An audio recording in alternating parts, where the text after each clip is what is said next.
Bonsoir, frères et sœurs. Aujourd'hui, le 3 avril 2024, j'ai décidé de faire cet enseignement pour illuminer les frères et les sœurs sur le baptême que nous avons connu jusqu'à présent et le baptême, l'objectif du baptême et ce nouveau baptême que je peux faire. Quand il dit ce nouveau, c'est toujours le même baptême, mais un baptême qui va activer les habiletés des derniers jours. Amen. Les habiletés des derniers jours. Amen.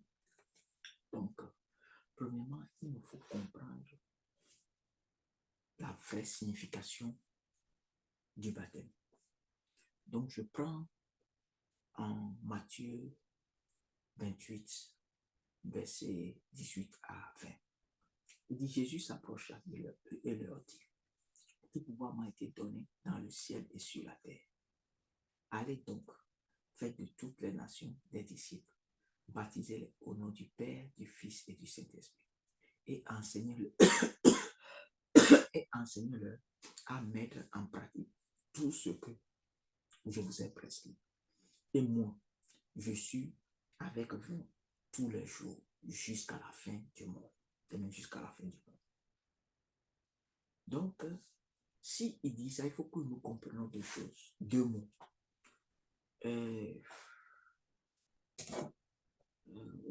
Attends, je vais chercher quelque chose rapidement. Parce que je ne sais pas pourquoi ça, là, ça m'échappe en français.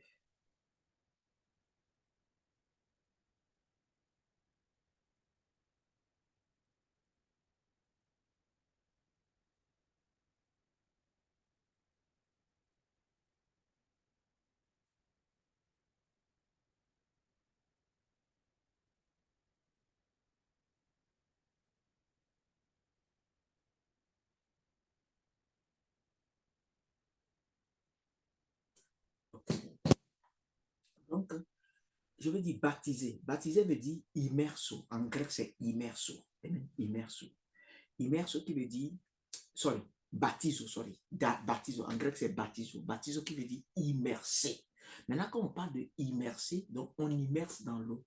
Et l'eau représente la parole de Dieu. La parole de Dieu des Scriptures. Amen. Quand on dit la parole de Dieu, ce n'est pas limité à la Bible, s'il vous plaît. Ce n'est pas limité à la Bible. La parole de Dieu, ce n'est pas tout ce qui est écrit dans la Bible, mais tout ce qui est Jésus dans la Bible. The Scriptures, the Logos of God, tout ce qui est Jésus dans la Bible, c'est ce qui est la parole de Dieu. Tout ce qu'il a dit, tout ce qu'on a dit sur lui, qui est vrai, tout ce qu'il a fait, c'est tout ça qui est la parole de Dieu. Parce que Jésus est la parole.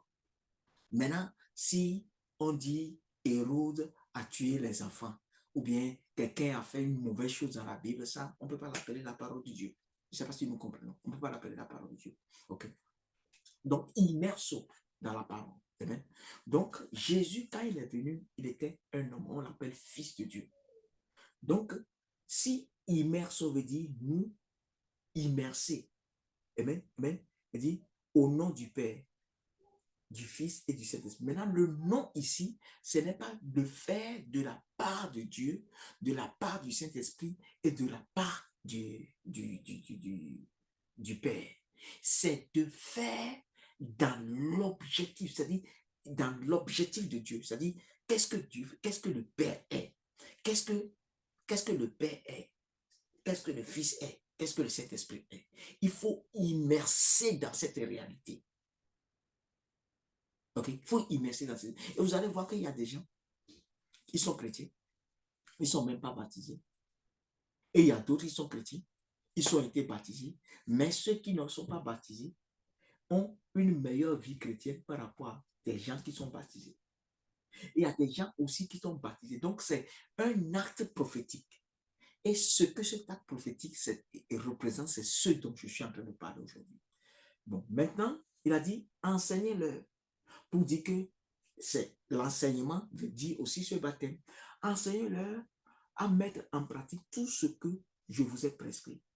Et moi, je suis avec vous tous les jours jusqu'à la fin du monde. OK?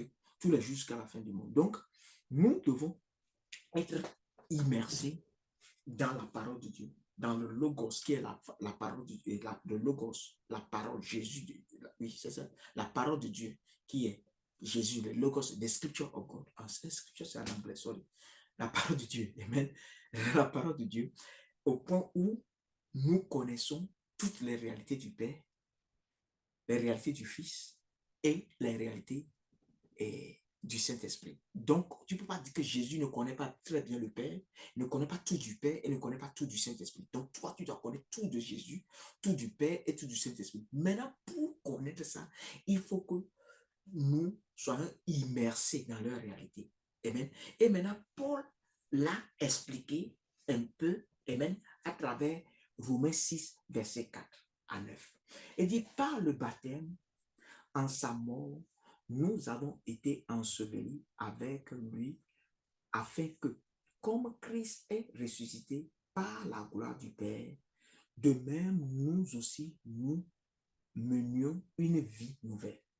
En effet, si nous avons été unis à lui par la mort semblable à la sienne, nous le serons aussi par une résurrection semblable à la sienne. Nous savons que notre vieil homme a été crucifié avec lui afin que le corps du péché soit réduit à l'impuissance et qu'ainsi nous ne soyons plus esclaves du péché. Tu vois? Donc Jésus, là où il n'est pas esclave du péché. Maintenant, en effet, celui qui est mort est libéré. Et bien, celui qui est mort est libéré du péché. Or, si nous sommes morts avec Christ, nous croyons que nous vivrons aussi avec lui. Car nous savons que Christ ressuscité ne meurt plus. La mort n'a plus de pouvoir sur lui. Amen. Christ ressuscité ne meurt plus. La mort n'a plus de pouvoir sur lui. Donc, nous allons voir que quand Christ était enseveli et quand il est ressuscité dans son corps glorieux. Et quand il est ressuscité dans son corps glorieux, qu'est-ce qui s'est passé? Quand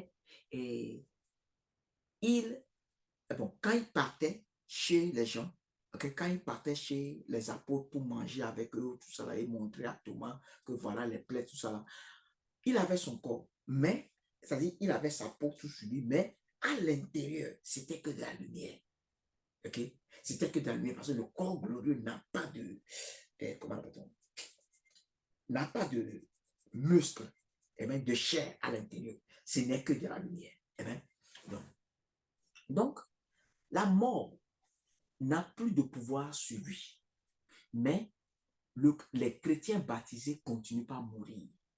Et maintenant, Dieu veut nous envoyer maintenant dans cette deuxième dimension de la mission de Christ, qui n'est pas seulement de nous donner la vie, de nous permettre de parler, d'avoir une relation avec Dieu, parler avec lui, le comprendre, amen, l'écouter et l'obéir, mais aussi de rentrer dans cette dimension où on devient complètement comme lui. Puisque en Genèse 1, verset 26, ça dit que maintenant créons l'homme à notre image et à notre ressemblance pour qu'il puisse être capable de fonctionner comme nous. Étant donné que nous sommes en train de diriger l'univers, donc eux, ils seront comme nous et ils vont diriger la terre. Amen. Et ils auront autorité sur les animaux, sur les reptiles, sur les poissons et sur les oiseaux. Amen. Donc, s'il doit avoir autorité sur tout ça là, il faut que de toute façon, ils marchent sur la terre. De la même manière, ils peuvent rentrer dans l'eau et ils ne peuvent pas noyer, c'est-à-dire ils sont corrects, ils sont OK, amen, dans l'eau. Et ils peuvent aussi s'envoler, aller en l'air, revenir, tout ça. Donc, Christ a tous ces habilités. Christ peut le faire aujourd'hui. Mais nous, on ne le peut pas. Pourquoi? Parce que cette deuxième dimension, OK, de la mission de Christ, on ne l'a pas encore vu accompli dans notre vie. Amen. Et c'est ce que Dieu a prévu que nous rentrions, amen, que nous rentrions dedans, ou bien que nous ayons accompli dans la fin des temps. Et nous sommes dans cette fin des temps. OK? Donc, or, nous savons que la mission de Jésus est ça. Bon, maintenant, regardons 2 Timothée 1, verset 7 à 10. Il dit, Dieu nous a donné un esprit qui, loin de faire de nous des lâches, nous rend forts, aimants et réfléchis. N'aie donc pas honte de rendre témoignage au sujet de notre Seigneur. N'aie pas non plus honte de moi qui suis ici en prison pour sa cause. Au contraire, souffre avec moi pour l'évangile selon la force que Dieu donne. C'est lui qui nous a sauvés et nous a appelés à mener une vie sainte. Et s'il l'a fait, ce n'est pas à cause de ce que nous avons fait, mais bien parce qu'il en avait librement décidé ainsi, à cause de sa grâce. Amen. C'est quoi? Cette grâce, il nous l'a donnée de toute éternité en Jésus-Christ. Amen. De toute éternité en Jésus-Christ. Et maintenant, verset 10. Et maintenant, elle a été ensevelie. Et maintenant, elle a été révélée par la venue de notre Seigneur Jésus-Christ.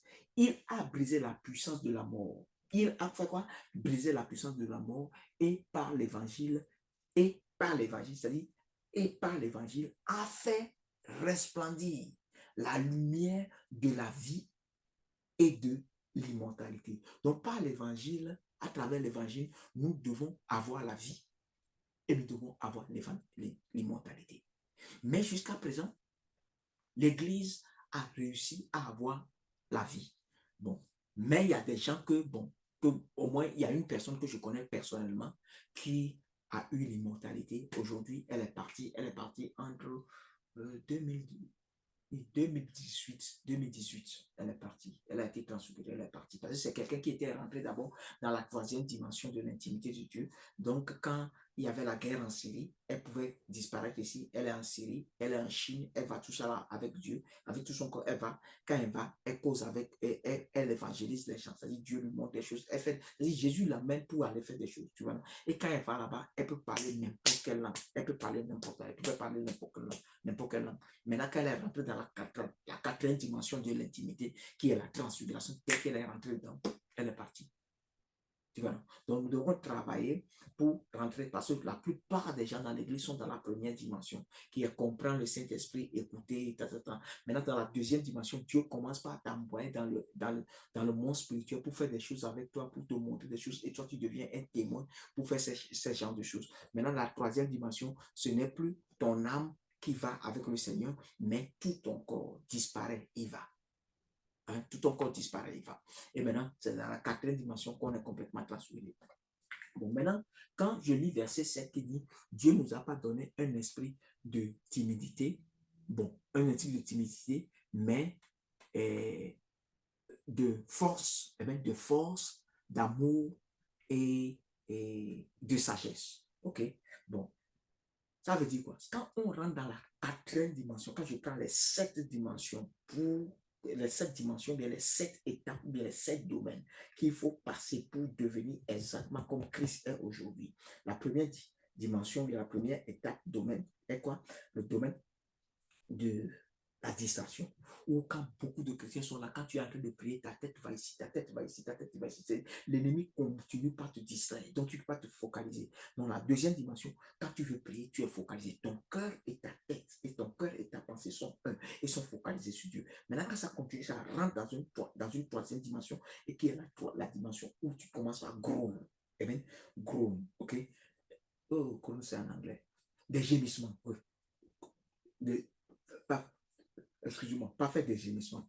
Maintenant, après ça, tu rentres dans la dimension de la foi de Dieu, de l'amour de Dieu et de l'espérance de Dieu. C'est dans cette dimension que n'importe quoi que Dieu te donne comme challenge, tu ne vas pas fuir, tu sais que tu peux. Il suffit de l'écouter et d'obéir et il va te donner dans la 5e dimension maintenant la puissance que tu veux, la puissance dont tu as besoin, la sagesse dont tu as besoin, la puissance, la sagesse et les instructions dont tu as besoin. Parce que c'est dans la cinquième dimension qu'on manifeste tout ce qu'on doit manifester. Maintenant, dans la cinquième dimension, on va de gloire en gloire, de gloire en gloire, de gloire en gloire, jusqu'au rentre dans la sixième. Et dans la sixième, on a l'énergie des anges. Tu n'es pas fatigué, tu peux faire des jours sans manger, tu peux faire des jours sans dormir, et tu es en train de travailler, tu n'as pas de problème comme les anges. Tu vois, tu as cette énergie comme les anges. Maintenant, cette énergie, bon, la façon dont ça se renouvelle est que tu as la visitation du Seigneur, il vient, il bloque, c'est-à-dire le Père, ou bien tu vas au ciel, le Père, c'est-à-dire euh, la respiration qui sort du nez du Père, quand ça sort, c'est ça qui donne la vie, c'est ça qui donne l'énergie. Et c'est ça que les anges reçoivent. Et c'est ça qui est comme une monnaie au ciel. Ce qui veut dire que quand quelqu'un te fait quelque chose au ciel et tu veux le remercier, you blow, c'est-à-dire, you blow, tu souffles. Le souffle de Dieu, du Père qui est en toi, tu lui donnes un peu. Ok, tu lui donnes un peu. Bon, je suis en train d'un lecteur là, mais on y va. Donc, nous comprenons maintenant. Maintenant, allons en 2 Corinthiens 3, versets 16 à 18. Mais quand ils se convertiront au Seigneur, le voile sera ôté. Or, le Seigneur est l'Esprit, et où est l'Esprit du Seigneur, là est la liberté. Ainsi, nous tous qui, le visage découvert, contemplons comme dans un miroir la gloire du Seigneur, nous sommes transformés à son image de gloire en gloire. Tu vois, nous sommes transformés à son image de gloire. Donc, chaque fois, quand tu reçois la gloire fait qu'il y a une lumière blanche qui vient, qui est dans ta poitrine, jusqu'ici, toute ta cage ici. C'est la lumière blanche est dedans. Maintenant, quand elle est dedans, quand tu pries pour les gens, ça peut sortir de tes mains, ça peut sortir. Maintenant, il y a une autre dimension. Quand tu rentres dans la dimension, en tout cas, sixième dimension, de sixième domaine, ok? Domaine ou de dimension de transformation, la même lumière grandit jusqu'à ça être dans ta tête. Quand ça est dans ta tête, l'ennemi ne peut plus te dire quoi que ce soit. C'est là où, à partir de ce moment, ça dit, tu peux, tes yeux, tu peux regarder quelqu'un comme ça. À travers ses yeux, la personne regarde dans ses yeux et dérivant. C'est-à-dire, il ne peut pas supporter ce qui sort de tes yeux. Ok? Il ne peut pas supporter parce qu'il y a une lumière qui sort de tes deux yeux comme ça et tu les ressors. Tu les ressors comme ça. Ok? Donc, on y va. Donc, maintenant, ok?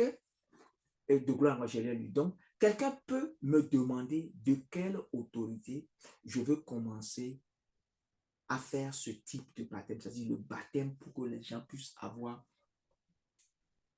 rentrer dans la deuxième dimension de l'immortalité, les habilités du, comment appelle-t-on, des derniers jours. Ok? Donc, la réponse, je vais la sortir d'abord de la Bible et je vais vous dire les évidences que Dieu m'a donné, qui me donne cette autorité. Ok? On y va. Donc, la réponse est dans le livre d'Apocalypse, dans le livre écrit, dans le livre dans la lettre, dans le livre d'Apocalypse, dans la lettre écrite à l'église de Pergame. Et même, je ne vais pas lire tout ce qu'il a dit à l'église de Pergame, mais si vous lisez, vous allez comprendre. Et même, Apocalypse 2, verset 13. Je connais tes œuvres et le lieu que tu habites, où Satan a son trône, et tu retiens mon nom, et tu n'as point renié ma foi, même au jour où Antipas, mon fidèle martyr, a été mis à mort au milieu de vous, où Satan habite. Donc, il dit que tu vis là où le trône de Satan habite. Moi, je vis à Londres. Et je peux vous informer que il y a des temples souterrains un peu partout dans le monde où Satan va même s'asseoir et fait des réunions. Le premier, le plus grand, le plus important se trouve dans la mer. Deuxième temple souterrain se trouve en Inde. Numéro 3, c'est à Londres. Bon, maintenant, il y en a un peu qui sont des petits qu'on a créés un peu partout. Bon, là où Dieu m'a encore envoyé et j'en ai vu, c'était à Accra, sous le grand marché qu'on appelle Mokolola. Il y a un temple souterrain là-bas. Il y a un temple souterrain là-bas. J'ai appris que les gens ont créé au Cameroun, mais Dieu ne m'a jamais envoyé là-bas. Bon, je ne sais pas. Pour le reste, je ne sais pas. OK? Je sais que à Arusha aussi. À Arusha. Parce que les tops dans la franc-maçonnerie se voient à Arusha. Et c'est sous un cimetière à Arusha. Okay? Un cimetière à Arusha. Amen. Donc, on y va. Donc, le diable a un temple souterrain. Donc, comme je l'ai dit, bon, voilà. Le diable a un temple souterrain à Londres au point où la terre de Londres est venue me se plaindre à moi concernant ce que les satanés sont en train de faire en son sein.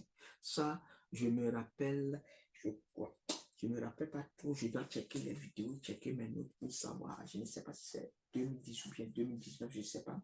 Mais là où je vivais en ce moment, je vivais au 5e étage. Et ce jour-là, il y avait une rosée. Et il y a des choses que je vois. Je dois voir tout. Je voyais quelque chose. Et un coup, j'ai entendu la terre. Bon, d'abord, j'avais vu des gens qui ont garé des voitures neuves, des voitures de luxe un peu partout.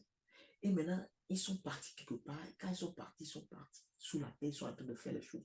Et moi, je voyais. Après, j'ai entendu la terre se plaindre. Il a parlé, la terre a parlé. C'est la terre qui a parlé. J'ai écouté. Quand j'ai écouté, j'ai dit, don't worry. Je lui ai dit, ne t'en fais pas, je vais parler à Dieu. Okay? Je vais parler à Dieu. Donc, et on a parlé à Dieu. Parce que en ce moment aussi, je craignais qu'il puisse avoir euh, un tremblement de terre, étant donné que quand euh, la terre qui doit nous servir est, comme nous désobéissons à Dieu, la création aussi nous désobéit. C'est pourquoi nous avons des tremblements de terre, tout ce que nous avons aujourd'hui. Amen. Mais bon, ok. Donc, c'est une parenthèse seulement que je vais dire. Bon, allons-y maintenant regarder ce qu'il a promis, qu'il doit donner aux vainqueurs, qui sont là où se trouve le trône de Dieu, dans la ville où Satan est, et que les choses sont très, très difficiles, et les démons sont là-bas, les principautés sont là-bas, les dominations sont là-bas, et ils leur jettent des attaques, mais ils sont restés loyaux. Mais ils sont restés loyaux. OK. Que celui qui a des oreilles, je suis en Apocalypse 2, verset 17, que celui qui a des oreilles écoute ce que Dieu dit aux églises. À celui qui vaincra, je lui donnerai à manger de la manne cachée. La manne cachée, c'est des révélations. Parce que la manne, c'est quoi?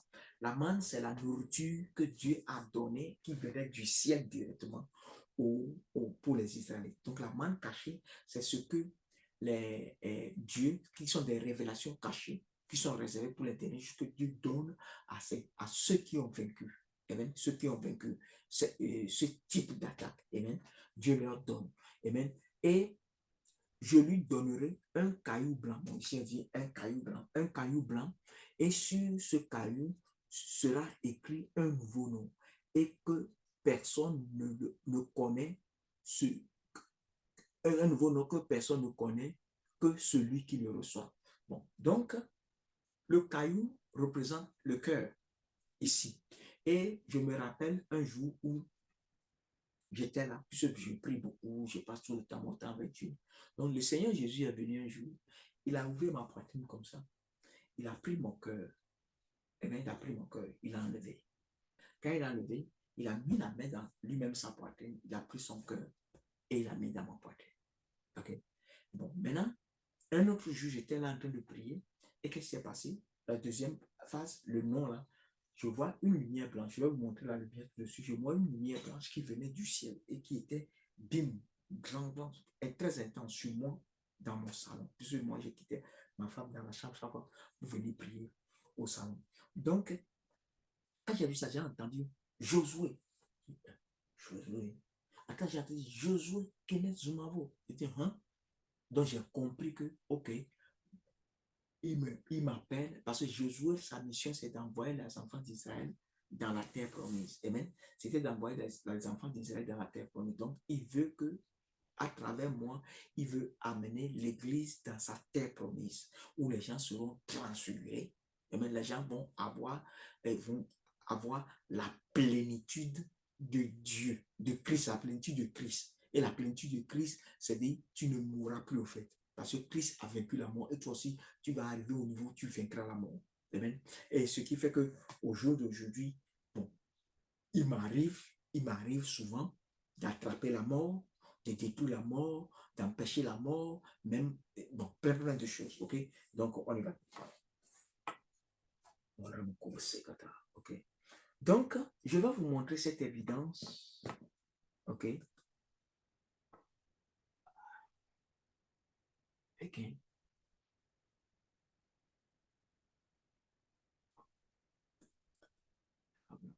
On va faire ça comme ça. Ok.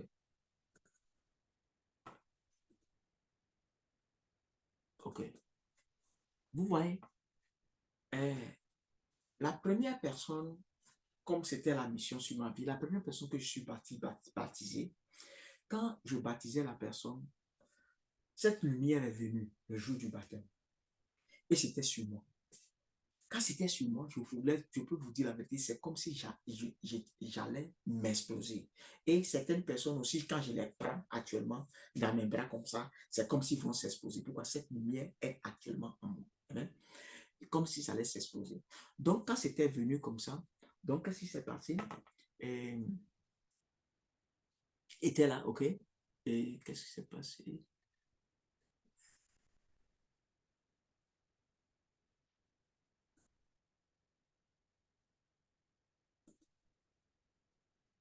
Non.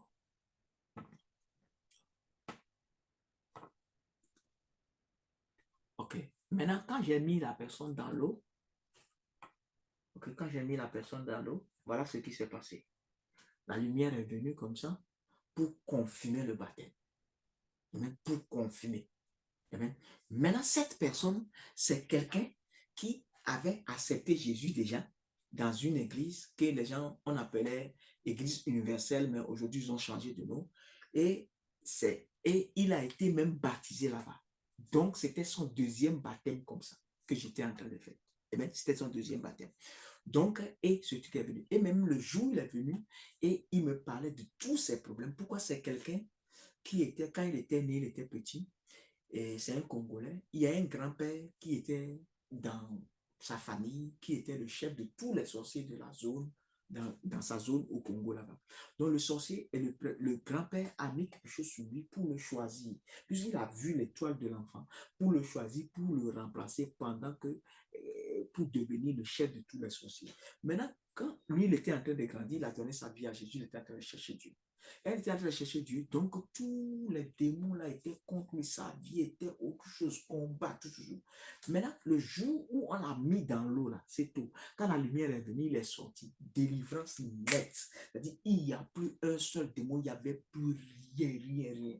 En ce moment, elle avait Marie, et comment on appelle ça, femme de nous, où là, il va voir, sentir comme ça l'esprit qui vient coucher avec lui, des trucs comme ça. Et il voulait avoir des copines. Ça dit, c'était des problèmes. Ça dit, c'était top comme ça. Mais quand ça là, qui est Dieu lui-même, est représenté, venir. Parce que quand tu vois Dieu le Père, c'est comme ça, il est blanc.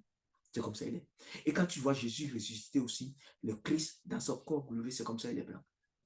Donc, c'était fini. Donc, quand j'ai fini, et il est sorti, euh, comment il... Ok, on y va.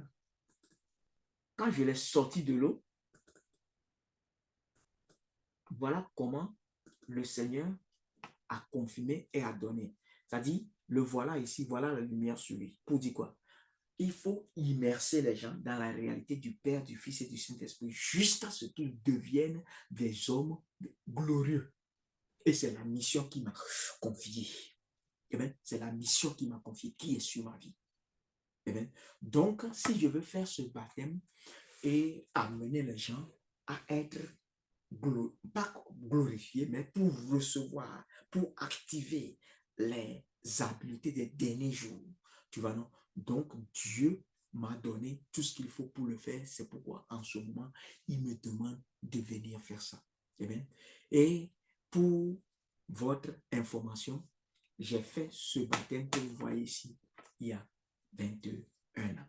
Et c'est après les 21 ans que je veux faire encore ce baptême, commencer maintenant par le faire pour les gens. Parce que nous avons connu la première phase de jugement de Dieu qui était Corona jusqu'à maintenant. On va rentrer dans la deuxième bientôt. Et après la troisième, c'est à partir de 1929. Mais si nous n'avons pas les habiletés, c'est-à-dire les habiletés ne sont pas activées, à nous, on ne pourra pas avoir la protection qu'il faut. Et même, c'est pourquoi je veux faire cette vidéo pour pouvoir expliquer, pour que les uns et les autres sachent que, en fait, Dieu a sa provision et Dieu nous a donné tout pour que nous puissions arriver à avoir la victoire. Donc maintenant, toutefois, je veux dire, étant donné que Dieu regarde nos cœurs avant de nous donner les choses précieuses, les habiletés qui seront activées, qui seront activées dans les gens, quand je vais les mettre dans l'eau, dépendront de leur destin et de combien de fois eux-mêmes ils veulent Dieu et ils sont sérieux concernant les plans de Dieu sur leur vie. Ok? Bon, maintenant, si tu es sérieux, mais tu n'as pas conçu la capacité ou bien la connaissance qu'il faut pour pouvoir gérer certaines choses, la semence peut rentrer en toi. Et tu continues par prier, chercher Dieu, écouter les paroles de Dieu, des révélations, tout ça, et ça grandit avec. Mais si tu as déjà la capacité qu'il faut, et je te dis la vérité, il y a des habiletés qui seront activées le même jour dès que tu sortiras de l'eau. Puisque Jésus, quand nous rentrons dans l'eau, nous sortons pour être comme Christ. Nous mourons avec lui et nous ressuscitons avec lui. Donc, nous voulons manifester, activer, démontrer cela, que c'est ce que Dieu veut pour nous, en fait. Ok? Donc, maintenant, je vais lire Éphésiens 4, versets 3 à 8 pour pouvoir finir. Il dit, efforcez-vous de conserver l'unité de l'esprit par le lien de la paix. Il y a un seul corps et un seul esprit. De même que vous avez été appelés à une seule espérance par votre vocation. Il y a un seul Seigneur et une seule foi, un seul baptême. Voilà. C'est sur ça que les gens se basent pour dire que oui, il faut se baptiser une seule fois. Bon, ce que je vais dire est que le baptême, étant donné que c'est immersé dans la parole de Dieu, chaque fois que tu fais quelque chose pour pouvoir connaître la parole de Dieu, pour pouvoir connaître mieux Dieu, tu es en train de te baptiser, tu es en train de t'immerser au fait. Amen. Mais les baptêmes qu'on a connus de gens jusqu'à présent, tout ce que ça nous a donné, c'est la première phase, qui est la phase d'avoir la vie, une communion avec Dieu, écouter Dieu, obéir, connaître Dieu, entendre Dieu, discerner les voix de Dieu. Maintenant, la phase qu'il faut pour pouvoir connaître, pour pouvoir rentrer dans la deuxième phase qui est l'immortalité. Cette phase n'a jamais été activée. Et c'est ce que nous voulons commencer par activer dans les enfants de Dieu qui sont convertis. Puisque convertis et disciples de Dieu. Parce que l'Église a fait des convertis, mais n'a réellement pas fait des disciples. Nous voulons faire des disciples. Quand on parle de disciples, c'est des gens qui commencent par grandir dans la connaissance expérimentale de Dieu. Amen. Donc, il dit, quoi? Verset 5 de Éphésiens 4, il y a un seul Seigneur, une seule foi, un seul baptême, un seul Dieu, Père de tous, et il est au-dessus de tous, agit à travers tout et habite en nous tous. Cependant, à chacun de nous, la grâce a été donnée à la mesure du don de Christ. Amen. À chacun de nous, la grâce a été donnée à la mesure du don de Christ. Donc, c'est le don, c'est selon ta mesure de foi que tu recevras ta grâce. Amen. C'est pourquoi il est dit, il est mort sur les auteurs et a amené des prisonniers, et il a fait des dons aux hommes. Donc, ce baptême, quand on le fait, c'est pour activer des dons spirituels puissants dans la vie des gens. Et non seulement dons spirituels puissants, mais comme la puissance de Dieu descendra dans l'eau, toute personne qu'on mettra dans l'eau, même si tu es possédé n'importe comment, sorcier, quoi que ce soit, il ne peut pas résister, il doit te libérer en même temps. Ils doivent te libérer. Maintenant, ils doivent te libérer. Maintenant, tu dois aussi avoir la protection pour les derniers jours qui viennent. Et même la protection. Et maintenant, en toi, tu dois pouvoir avoir des d'habiliter les derniers jours activés en toi. Donc, je vais dire que Dieu vous bénisse. Et même, le premier baptême que nous allons faire, ce serait le 13 avril, et même ici à Londres. Donc, Dieu vous bénisse. Mais bon, pour le moment, je le réserve seulement pour les gens qui sont dans mon église ou bien les gens que je connais, dont j'ai le témoignage, parce que ce n'est pas n'importe qui va venir faire des trucs. Le problème est que quand ça active certaines dimensions de puissance et autres à toi, ça attire aussi certaines dimensions d'attaque. Donc, si je ne connais pas ta vie et je ne sais pas vraiment, surtout ceux qui sont sous mon autorité, je sais que quelque chose qui va se passer, et même je pourrai répondre et faire ce qui doit se faire. Donc, que Dieu vous bénisse. Je vous laisse ici. Merci.